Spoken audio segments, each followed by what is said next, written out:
हर हर महादेव। स्वागत है आपका मेरे ब्लॉग पे, दिव्या सीए जोन पे। आज मैं ब्लॉग बना रही हूँ। आज मैं आपको ये ब्लॉग इसलिए बना के दिखा रही हूँ। आज मैं अपनी पूरी कहानी इस ब्लॉग में थोड़े थोड़े पार्ट बनाऊंगी। अगर आपको मेरी कहानी पसंद आए, ये कोई कहानी नहीं है, एक तरीके से यही मान लो जो मैंने जिया है वही मैं आपको बता रही हूँ। मैंने आज तक इतने ब्लॉग बनाए हैं लेकिन कभी भी उसमें अपनी कहानी नहीं बताई। हम लोगों के साथ क्या हुआ, मैंने ब्लॉग बनाना क्यों स्टार्ट किया और मैं यूट्यूब पे कैसे आई, मेरी क्या जर्नी थी क्या नहीं थी। आज मैं धीमे धीमे करके आपको सब बताऊंगी क्योंकि मैंने ब्लॉग बनाना क्यों स्टार्ट किया। मैं बताती हूँ। मैंने ब्लॉग बनाना इसलिए स्टार्ट किया क्योंकि मेरे कुछ सपने हैं जो मैं पूरा करना चाहती हूँ। ऐसे तो मैं पूरा कर नहीं सकती। क्योंकि हमारे यहाँ लड़कियों को बाहर जाने नहीं देते, जॉब करने नहीं देते। तो मैं जॉब तो पक्का है कि मैं जॉब नहीं करूँगी और ना ही करने देंगे ये लोग मुझे। तो मैं चलो ठीक है जॉब हटा देते हैं, शादी के बाद सोचूंगी करूँगी कि नहीं करूँगी, उसका तो बहुत लंबा प्रोसेस है। लेकिन मैंने यूट्यूब ही क्यों चुना, और मैं कुछ भी चुन सकती थी, ब्लॉग बनाना ही क्यों चुना। मुझे एक्चुअली में एक्टिंग करना, मॉडलिंग करना और बहुत सारी चीज़ें जो मुझे बहुत पसंद थी। मेरा सपना था कि मॉडल बनूँ मैं। जब मम्मी थी, पहले की बात है, कुछ साल पहले की, तो मैं उनसे कहा करती थी मुझे मॉडलिंग करनी है, एक्टिंग करनी है। मैंने यहाँ तक कि एक्टिंग का फॉर्म भी डाला था, सब कुछ किया था, लेकिन कुछ ऐसे हालात हुए, कुछ ऐसी करवट ली ज़िंदगी कि सब धरा का धरा रह गया।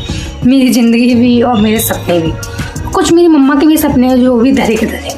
लेकिन मैं चाहती हूँ अपने सपने तो हर कोई पूरे करने की कोशिश करता है, बट अपने पेरेंट्स की नहीं। आज मैं ब्लॉग इसलिए बनाती हूँ और बना रही हूँ, और यूट्यूब चैनल में वीडियोस, म्यूजिक, रील इसलिए डालती हूँ क्योंकि मैं अपनी मम्मा का सपना पूरा करना चाहती हूँ और मैं 100% ये ज़रूर करूँगी। मैं बताती हूँ, मैं हेलो दोस्तों, मेरा नाम दिव्या है। सबसे पहले इंट्रोडक्शन ही दे देती हूँ मैं आपको। मेरा नाम दिव्या है। मैंने अपने चैनल का नाम दिव्या सिया जोन रखा है। दिव्या मेरा नाम है, मेरी बहन का कुछ दूसरा नाम है, उसका नाम मैंने उल्टा करके सिया कर दिया है। और जोन तो मैंने इसलिए लगा दिया कि जोन मतलब एक ग्रुप होता है। हम दोनों बहनें एक ग्रुप है जो एक दूसरे के बिना कभी नहीं रह सकती, कभी नहीं। हाँ, आगे चल के तो अलग होना ही पड़ेगा, वो बात है अलग है, लेकिन हम दोनों एक दूसरे के बिना कभी अलग नहीं रह सकती। और दूसरी बात ये है कि मैं एक छोटे से गाँव की हूँ। झिंझक के आगे एक छोटा सा गाँव पड़ता है जहाँ की मैं रहने वाली हूँ। वो गाँव मैं अभी आपको नहीं बताऊँगी, आगे चल के धीमे धीमे आपको बता दूँगी।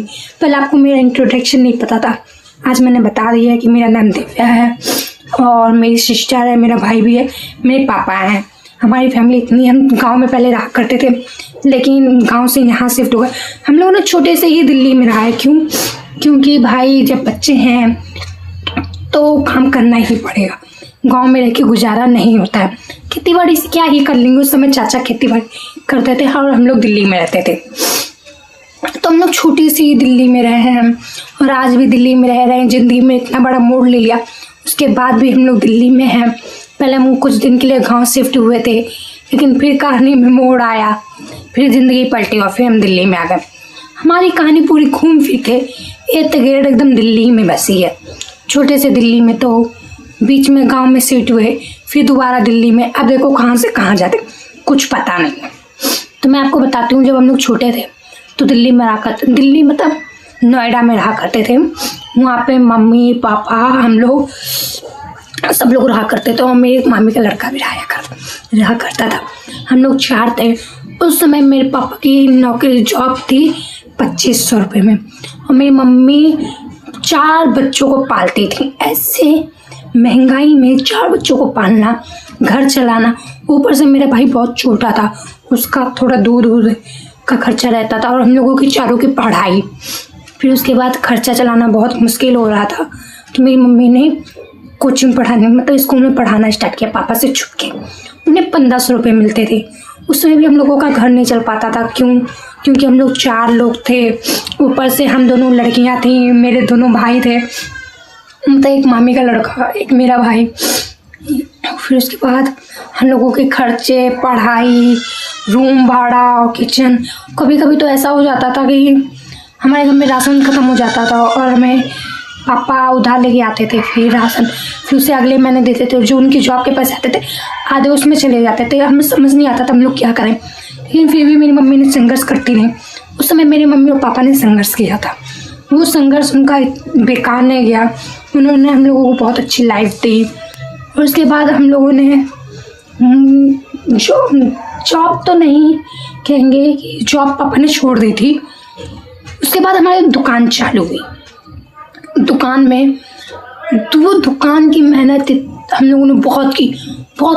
एक टाइम ऐसा आया कि ऐसा लगने लगा कि बंद कर दो दुकान कुछ नहीं हुआ, ये जॉब भी करते हैं। लेकिन फिर जाके मेरी मम्मा ने हार ही नहीं मानी, वो दुकान चलाती और एक दिन ऐसा आया कि दुकान बहुत चलने लगी।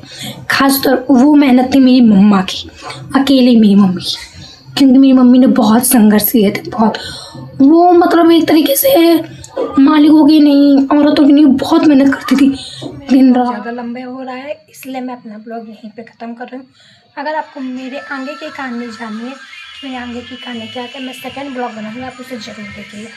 थैंक यू सो मच और चैनल लाइक, सब्सक्राइब और कमेंट जरूर करके जाइए। Thank you. हर हर महादेव दोस्तों।